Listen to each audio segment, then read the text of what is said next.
Mtazamaji karibu, lakini kwa sasa hivi nikupe vidokezo vya ndani ya nchi na pia ikiwezekana tutatoka nje ya nchi. Na kwa hivi sasa tuanze kuangazia taarifa za ufungamana majirani zetu hapa Tanzania.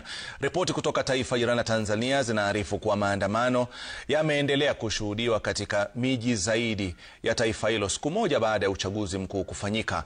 Hali sasa ikisababisha serikali ya taifa hilo kuagiza wafanyikazi wote wa umma pamoja na wanafunzi kote nchini kusalia nyumbani, huku hali tete ikiendelea kushuhudiwa wakati wa uchaguzi hapo jana. Unajua Tanzania jana watu wa maandamano, kila mtu alishuhudia, hakuna hata mtu yote alipiga kura, hata mtu alipiga kura ilifika watu 1000.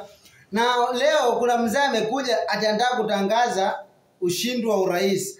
Huyo mzee wakati amekuwa anaenda kutaja tu jina na watu wakasema watu wakaamuka pale. Kila mtu amejaa, hebu ona. Wananchi wa Tanzania, Tume ya Uchaguzi ya Taifa inapenda kutangaza matokeo ya mwisho ya uchaguzi wa urais. Hebu mniambie wanataka kutangaza rais mgani wakati rais mwenyewe jana hakuna mtu amepiga kura, watu wote wako maandamano na bado leo wanaandamana. Mambo ni bulani.